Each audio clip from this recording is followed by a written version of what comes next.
Hey everybody, it's Dr. David. Hope you are doing okay. So, we were recently contacted by the office of one of my holistic functional medicine colleagues who sees adults and refers pediatric patients to us, saying that they have been getting feedback and hearing that we have changed our vaccine policy at Holistic Pediatrics and Family Care and that we were now requiring patients to be vaccinated in order to be part of our practice. Let's talk about that. Okay, so obviously this was some troubling and disturbing news that we heard. The colleagues said that they had heard it from several people, that it is all over some of the social media groups for parents in the area, and we really have no idea where this came from because there has been absolutely no change in our vaccine policy since we've opened up our practice, and so we really have no idea where this is coming from. But we did want to make a video and put it out there to make it crystal clear, straight from the horse's mouth, as to what our policy is. Now, this is something that apparently has been this chat has been going on for several weeks now, up to 6 weeks. And again, I don't know where it's coming from. If you do know of anything or hear anything further about this, can you please leave a comment down below or contact us and let us know? Because of course, we do want to try to make sure that information that's out there is factual about what we are doing. Now, we of course always have adhered to proper informed consent.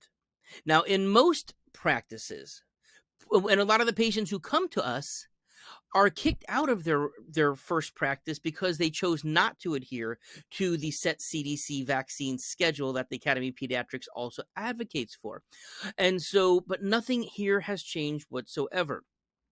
As I've repeatedly said on this channel, as I've said in news interviews, on our website, and lots of other forums, lectures that I give, we believe in medical choice when it comes to all different types of medical decision making that people have to make. And that includes vaccines.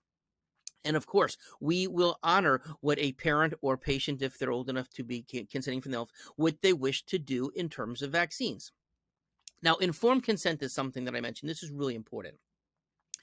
Unlike in most practices, this doesn't mean that you sign this form simply so that you have exonerated the doctor of any liability, and there's fine print.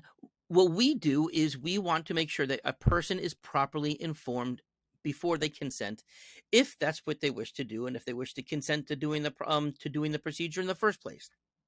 Now, we always go over the potential benefits, the potential risks, as well as the alternatives, and we take a very individualized approach, taking into consideration a person's personal medical history, that of their family, those who may be around them, as well as their circumstances, such as for work or for school, etc., and so that we can be as informative as so that they can know what their options are and what they can do. Now, we do, of course, pride ourselves in respecting what people are wanting to do, and different people have different goals.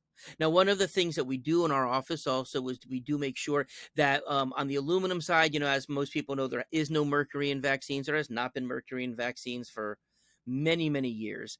But there are some differences in terms of some of the brands for a particular vaccine in terms of aluminum content.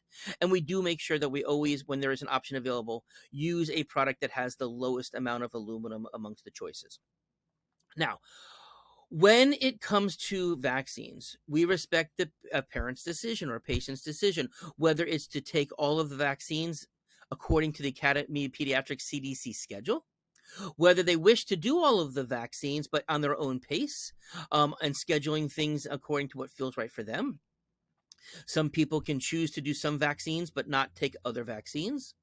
Some people can choose to get vaccine titers, antibody levels checked, especially if they may have had a particular disease, or if they had some vaccines but are not completed. And this is in order to see whether a person does have protection from an antibody perspective, because of course that would make a difference in terms of their decision making, in terms of the potential benefit of getting a particular vaccine.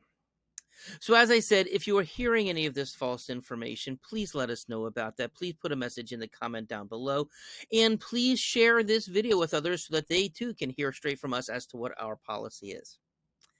So thanks for listening. Please, if you haven't joined us on our Patreon page, where there's a lot of exclusive content, where we give dosing intervals if people choose to give vaccines, what kind of supplements people can do before and afterwards, as well as all of our immune protocols and our cough protocols and so many other things that are there. And also, you may have heard that we have started doing a podcast. So I know some people don't have time to actually watch a video, but they can listen to a podcast while they're doing other things. So we now have that available, and all of that information can be found at drdavidmd.com. Have a great day.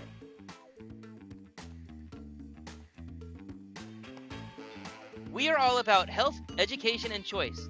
Please share this with others who agree.